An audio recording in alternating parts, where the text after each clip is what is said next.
to introduce essentially one of my best collaborators. Benella's academic journey started with a degree course in theoretical physics, where he specialized in statistical mechanics. In 2014, he got his master's degree in physics at the University of Rome, Tor Vergata, working on the modeling of avalanche processes on networks and its relevance in the framework of plasma system. Later, on February 2020, he got a PhD at the University of Urbino, working on data from LISA Pathfinder missions, discussing a thesis entitled Galactic Cosmic Ray Recurrent and Transient Short-Term Variation, Advanced Data Analysis and Modeling. This work was done under the supervision of Professor Katia Grimani, Dr. Monica Lorenzo, and myself. From 2020 till March 2023, when he got a permanent position at IAPS, he was a postdoc fellow at INAF, during which he started his studies on unconventional approaches to the investigation of plasma turbulence at ion and subion scales, using data from heliospheric missions. In detail, he devoted his attention to the Markov character of the scale-to-scale coupling and energy transfer at subion scales, attempting an alternative explanation to the emergence of monofractal features and scale invariant probability distribution functions of magnetic field fluctuation in this domain. His work on this topic has been recently awarded by the EGU 2024 Division Outstanding Early Career Scientist Award. These approaches have been also extended to other fields, as the atmospheric dynamics in response to solar wind changes in the framework of space weather. So I'm very happy to leave to Simone the opportunity of presenting today a short review of his works. The title, you can see here the title of the presentation. Please go on. Thank you, Giuseppe, for this kind introduction. In the title of my presentation, this title that I chose for this brief review, you can read some keywords. For instance, I wrote space plasma dynamics because I work on this. I usually deal with solar wind data from heliospheric missions. There is also the word stochastic process, because I will take elements from the theory of stochastic processes in order to get a new perspective in studying magnetic field and plasma fluctuations. And the first word that I decided for this title is multidisciplinary, because it is very important to say that stochastic process theory is something very general. So this approach, the approach that I will show you without many technical details, is meant also for sharing ideas, also to people that works on different fields of physics. So this is a brief outline. I will introduce the physical problem of space plasmas, which are nearly collisional, weakly collisional medium. And I will focus on the case, of course, of the solar wind. I will discuss the energy transfer and the dissipation of space plasmas. I will discuss some physical problems such energy transfer and dissipation of the energy in space plasmas. So I will approach broad unsolved problems such as turbulence or kinetic processes in space plasmas. And then I will introduce some new elements, multidisciplinary elements, about complex time series reconstruction, stochastic processes, and elements of thermodynamics. So space and astrophysical plasmas are essentially in a turbulent state. Everything is turbulent in nature, every fluid. And the energy of the fluctuation is transferred over a vast range of scales. And this is essentially where turbulence develops, when you have essentially a broad separation of scales between the injection of energy and the scales at which the energy is dissipated. And since about 60 years, we have a large fleet of spacecraft that has been providing in situ measurements of solar wind and enables us to study in a great detail space plasma dynamics in plasma parameters, magnetic field fluctuation, and so on and so forth. So these studies are essentially important also for elucidating dynamics of far astrophysical objects, since the solar wind is direct accessible by in situ measurements. So let me start with a let's say gallery of multi-scale turbulence in space plasmas. This is the grid red spot on the Jupiter atmosphere, and it is a great large storm in our solar systems. And you can see also other features here, other structures, reminding us some turbulent structure that we can also observe, for instance, on clouds. This is our sun, our star is the sun. You can see here active regions, typical hallmarks of convective turbulence, and going towards larger scales. This is an awesome image from appeared on National Astronomy on 2021 of a nebula, so approaching astrophysical object. We can also observe features, structures, which are typical of developed turbulence. And this is also the case of a 50 parsec image of the galactic center, okay, where we can recognize many interesting and awesome structures. So turbulence is a chaotic and disordered state, is characterized by unpredictable intermittent fluctuations of all the quantities, and essentially result in a nonlinear dynamics, which is impossible to predict and is very challenging to study, because it arises from collective phenomena which deals with complexity, complex systems, emerging behavior. And this is the reason also why turbulence is truly universal. So you can find turbulence everywhere. It manifests and emerges in a different context. Don't matter about the microphysics or the forcing at large scales. And you can see here on the background a nebula becoming a cup of coffee and cream, just to see similarities in the structure formed by these two very different fluids, let's say. So coming to solar wind is a supersonic flow of plasma emitted from the sun as function of the solar corona, highly ionized and strongly turbulent. So it constitutes for us an excellent natural wind tunnel to study turbulence in space. And fluctuations of the solar wind are very peculiar because they, especially close to the sun, are highly aphanic. So this means that magnetic field and velocity fluctuation in plasma are very well correlated. Then plasma turbulence, due to the fact that we have a strong magnetic field that can be seen in this image of the sun, due to this mean magnetic field that point a preferential direction in space, the turbulence that develops in this medium is strongly anisotropic. Okay, so it's a three-dimensional turbulence, strongly anisotropic. Then we have the weak collisionality of the medium, because it is highly ionized, and all the elementary particles such as EV nuclei, protons, or electrons are very weakly collisional. So this means that typical mechanisms dissipating energy, thermalizing energy, for instance, in neutral fluids such as viscosity, are not effective right here, but there is a plethora of different mechanisms that emerges and forms the so-called subion scale regime, or a kinetic scale regime, which is a complex puzzle comprising several interacting plasma processes. And I will show you some of them in a few slides. So this is the typical power spectral density of magnetic field fluctuations in solar wind. We can recognize different slopes in this plot, which are associated with different frequencies, so with different scales. And in particular, the first very large scale regime is 1/f slope of this power spectrum, which is associated essentially to large scale structures and to the energy injection in the so-called inertial cascade.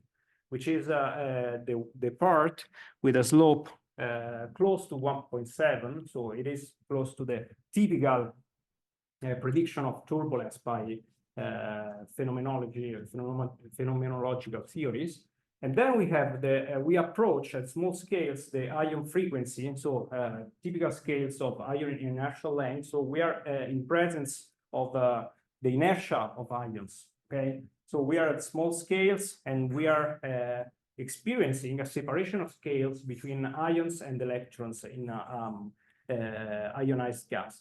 So here, part of the dissipation, of course, ions are energized in the solar wind, and part of the energy coming from the inertial cascade is transferred to particles here. But then there is also another transfer of energy towards small scales, towards electrons. And this range here are characterized with a spectral slope of close to minus 2.6, minus 3. It depends also on the sample, is called kinetic range. So it's where kinetic physics of plasma start to be important. So there are many processes focusing energy at ion scales and propagating energy at small scales. For instance, we can see by estimating the, for instance, the reduced magnetic helicity, the traces of predicted wave propagations in a plasma medium. And we can see here, for instance, the typical signature on these plots, which are observing essentially the same thing. So parallel and perpendicular propagating waves in plasma. But there are also papers based on numerical simulation. I brought here, for instance, an example of a paper by Emanuele Papini of our institute, showing that from numerical simulation, the energy associated with this kind of wave propagating perturbations is, when we consider the total amount of energy spectrum, small. Other mechanisms that focus energy and energize heat ions are proposed in recent papers. For instance, there is an interesting paper by Jonathan Squire appeared on Nature a couple of years ago, proposing a mechanism which comes up from simulations of imbalanced turbulence with conditions which are pretty similar to those of the solar wind.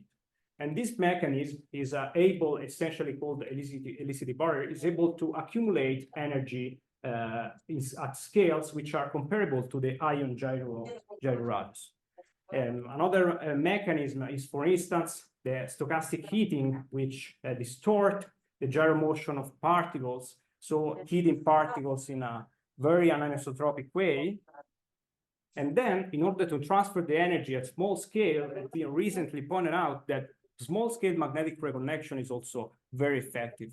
I report here work by Luca Franci and numerical simulations, and also a PRL appeared last year by Davide Manzini, very nice work, where essentially it has been shown that magnetic reconnection at small scale can,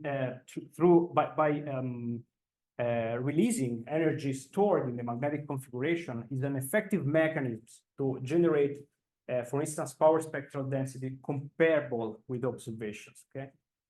This is just a snapshot from a quite famous video appeared on NASA websites showing hotspots which are energy released through reconnection of different magnetic structure. And these kind of structures are formed by the turbulent cascade. So let me move towards something which is more practical.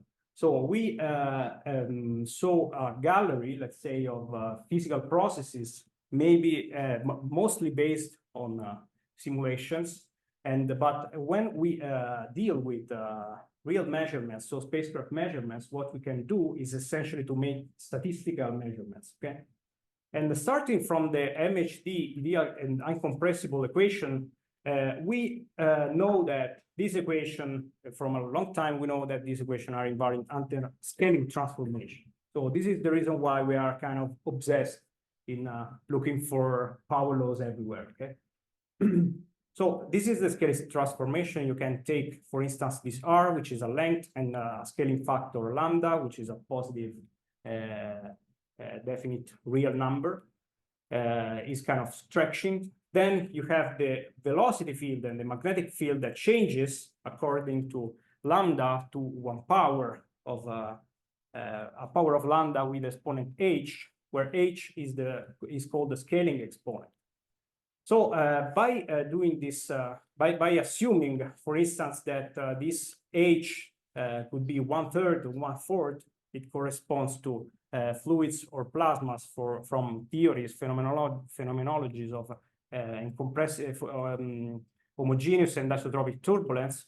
We can also make a scaling hypothesis. For instance, we can say that structure functions, which are essentially the moments of fluctuations, for instance, of the magnetic field, which is B, the small b, structure functions are essentially the power law in scaling.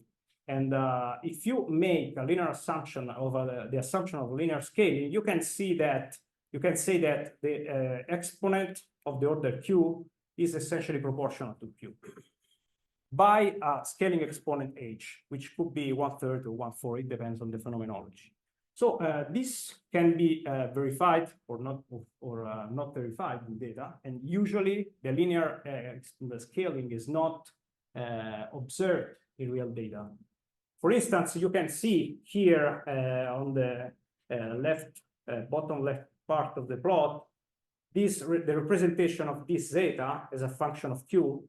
You can see that there is a huge deviation from the expected, the assumed linear trend. But this set also one of the key differences in a statistical sense between turbulence and kinetic scale physics in plasmas. Because if you look at the same quantity at kinetic scales, and I'm moving to the right of this plot, you can see that this scaling zeta q is something pretty close to a linear trend, okay? In this case, h is not related to turbulence, but is a number close to 1. So all this statistical stuff that we can measure on data are coming from something which we consider a complex system, okay? A complex system is something composed, for instance, in this very simple picture, by subsystem interacting in a complex way, in a nonlinear way. You don't know maybe most of the complex of the subsystem that composing your complex system, but if I think to for instance, spacecraft measurements, I'm thinking to something which is measuring, for instance, traces, experimental traces, some, for instance, this time series right here, which is a small part of a huge and complex phenomenon, okay? So this is a pretty general image. So I think that also if you study different things with respect to plasma physics, you can find something in your field that can be described in a scheme like that. So it is pretty general and multidisciplinary way of thinking. And by exploiting notions from stochastic process theory and complex system theory, we are able in a non-parametrical way to model and to find information to get insights about every fluctuating time series like that, okay? So let's build right now a stochastic process starting from magnetic field measurements in plasmas. So this is a key image on the right. You can see, for instance, this curved line, which is a magnetic field. You have one measurement of the magnetic field, which is this capital B2. At a subsequent point, you have another measurement of the magnetic field, and you take the difference B1 minus B2. This is essentially our stochastic theory, okay? It's just the difference between two measurements. Then we have to define the stochastic process.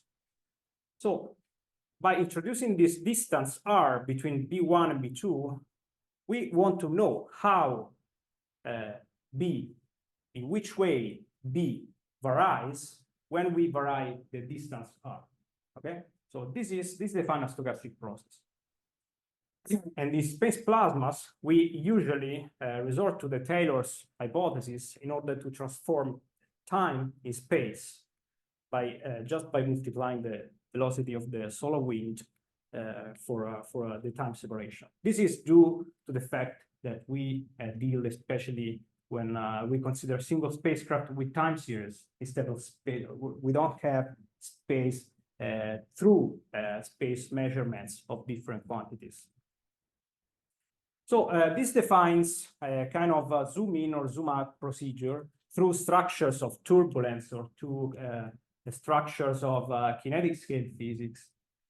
And the idea is essentially that by considering different values of R, we are zooming in or zooming out all the structures that are present in a turbulent fluid.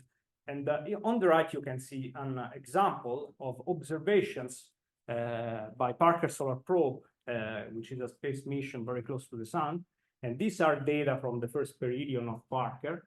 And you can see on the y-axis the values of our stochastic process, so the difference between magnetic fields, and the separation length, which is plotted on the x-axis. And you can see that this defines a stochastic process as a function of R. Okay. So although the values of a stochastic process are not predictable in a precise way, you cannot say, okay, I can predict the next step of my process because, of course, it is stochastics. Some averaging quantities may be predictable. So let me introduce some equations. We assume right now that the stochastic process is essentially can be described with the Langevin equation. So we are assuming something very simple, which is essentially a drift d1, which is essentially something deterministic, plus stochastic term, which is proportional to this W, which is a Wiener process, is essentially a Brownian motion. And this equation right here is describing the variation of the magnetic field fluctuation as a function of the scale, thus producing, let's say, cascading trajectories. Okay, these fluctuations right here are essentially the trajectories that we want to study. And from a mathematical perspective, the process B, the statistics of the process B, I mean the probability distribution function, the PDF, is governed by the Fokker-Planck equation. And this is an equivalence in a mathematical sense. So let's look at data. On the right, I reported Parker Solar Probe a few Parker Solar Probe trajectories. They are normalized by the standard deviation scale by scale in order to keep out the energy content of these fluctuations.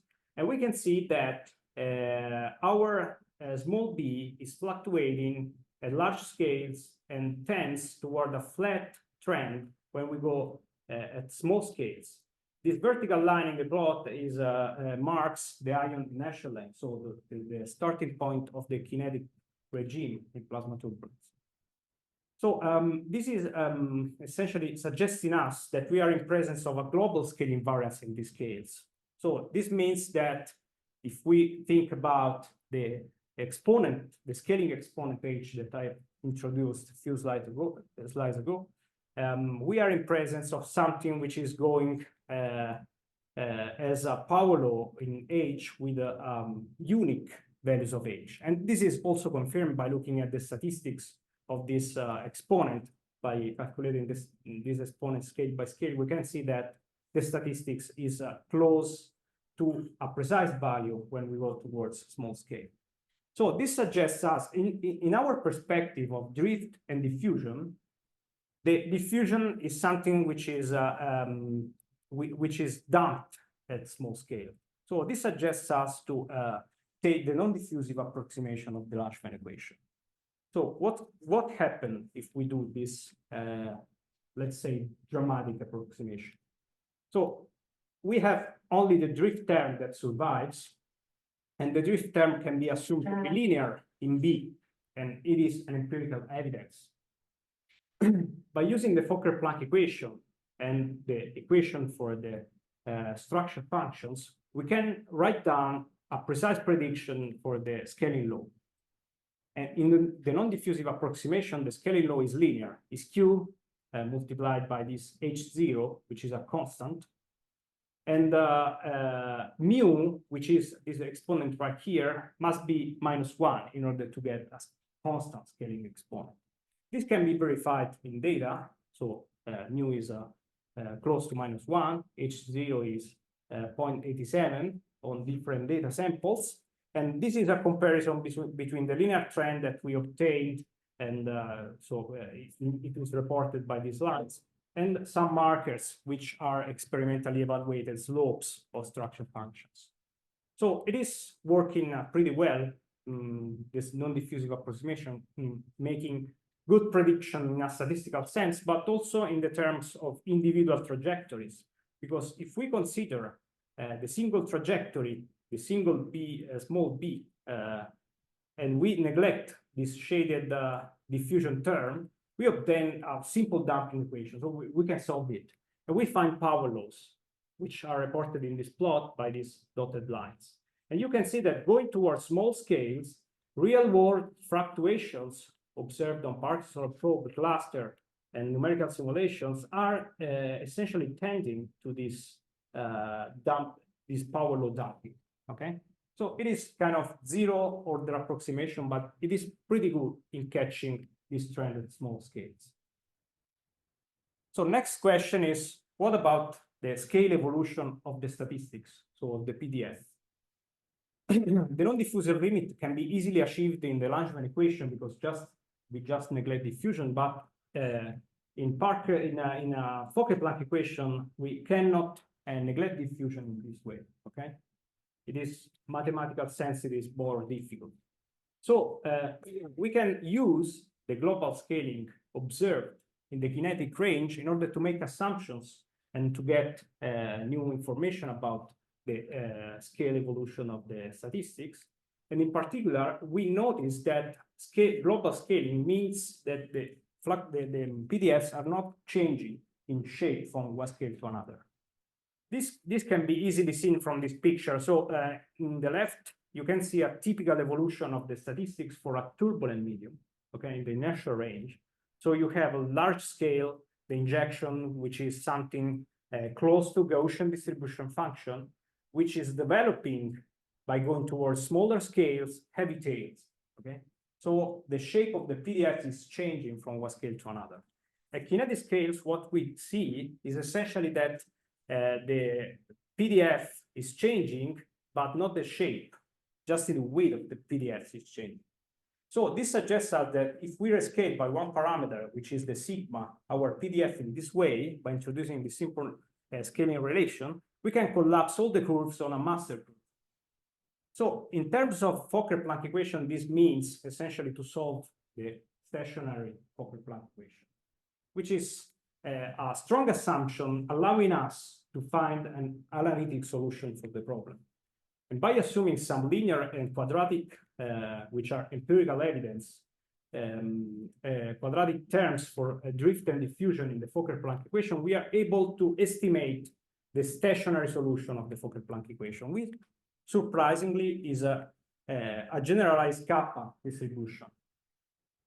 This is very well known in plasma physics. Many people used kappa distribution to fit non-thermal properties of distribution functions of, for instance, velocity, and but also magnetic field fluctuations in the past. But this is quite surprising because we found this kappa distribution as a solution of our stationary problem. And if you look at the empirical estimation, for instance, on Parker's solar probe of this kappa, you can see that values as a function of the scale are changing, but tends to stabilize around precise value when you go towards kinetic scales. This value in this case is 1.26, and if you put this number in the analytic solution that we found, you can see that the agreement between the PDF, this stationary PDF, which is the solid line, and the points, which are Parker's solar probe estimations, is very remarkable up to 10 sigma. Okay. Okay, last part of the talk. Just push forward the interpretation of these stochastic trajectories. When you have a stochastic trajectory, you have a path. So the path is composed by several stochastic states of your variable, and we want to estimate the path probability of observing a precise realization of the process. This path probability is essentially something on which we can calculate the reversal also, okay? And we can compare forward and reversal processes in order to get an estimation of the entropy produced along a trajectory.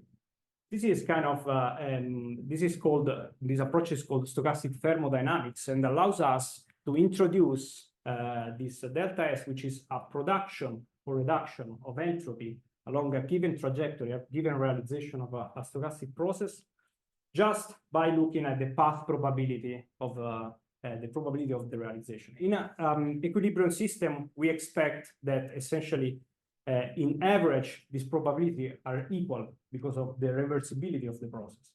So this means that essentially the logarithm of 1 is 0 and there is no need average entropy production.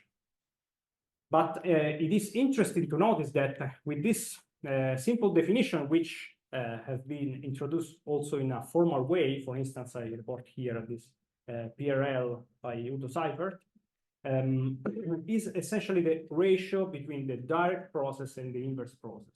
So between the time forward and time backward. That in our language of scales means from large to small scales divided by the process from small to large scales. So this delta is a number, positive or negative, that we can associate to each trajectory of our magnetic field fluctuations. And if we do that, we can perform some condition statistics of the fluctuations of the magnetic field with respect to the value of the entropy production. And what we get is essentially this picture right here. So we can see that the slope of this in the natural range of turbulence of these magnetic field fluctuations are essentially becoming steeper when we go towards smaller values of entropy. Especially when we go towards negative values, we have the most steeper slopes of these fluctuations. These fluctuations are averaged on being on delta S, so on production of entropy. And this is the most important thing that we can observe here is that for negative value of entropy, we observe the emergence of a coherent peak at small scales towards the high inertial length. So we are close to the inertial ions, to the typical ion scales. And we can see that this coherent peak is discriminated, is classified inside in a blindly way inside a real world time series just by computing this entropy, okay? This is in agreement with all the physical processes that I discussed in the first part, in the introductory part of this talk, in agreement with an energy accumulation, amplification of the fluctuations towards the ion scales. And for instance, I reported here the image taken from a paper using the same data sample that we used for our study, showing that, for instance, there are the typical traces in magnetic helicity of energy concentrated around the ion typical length in waving propagation, in propagation of waves, waving perturbations. So going to summary and conclusion, we just envisioned magnetic field trajectory as stochastic process in a broad sense. We use at first the Langevin description, so the realization of the stochastic process as a Brownian motion generalized, let's say. And we find that in the case of non-diffusive limit, we are able to find a prediction for the linear scaling laws and also for the deterministic damping, which is kind of asymptotic behavior of fluctuation at these scales. Then we asked what can we say about probability distribution function? So we used the Fokker-Planck equation and we solved the Fokker-Planck equation under the stationary hypothesis, finding a kappa distribution as invariant PDF, which is also, again, in agreement with the kinetic scale observations. Then we use stochastic entropy to classify magnetic field trajectories with different contrasting characteristics in order to get information about positive and negative entropy production and their association with typical signatures that we can see in real plasma observations. So as a future perspective, I like to say that these kind of statistical studies are able to unveil some clues about magnetic field structures. And also the thermodynamic of the turbulent cascade is potentially very interesting, especially if we ask to ourselves what we can say about turbulent energy cascade, because for now we are just measuring the amplitude of the fluctuations. Then, from a modeling perspective, this Langevin model of the cascade allows us to generate synthetic arbitrary long-time series of turbulent fluctuation, which may be interesting also for having large statistics, because they have a very low computational costs. And then also as a future perspective would be very interesting to include anisotropy in this in our stochastic modeling. So I'd like to thank you for the attention. I want to thank all my collaborators, Giuseppe Consolini, Tommaso Alberti, Mirko Stumpo, Oreste Pezzi, Emanuele Papini, Benella Belardinelli, and also enough for funding a mini grant on this topic. So thank you so much.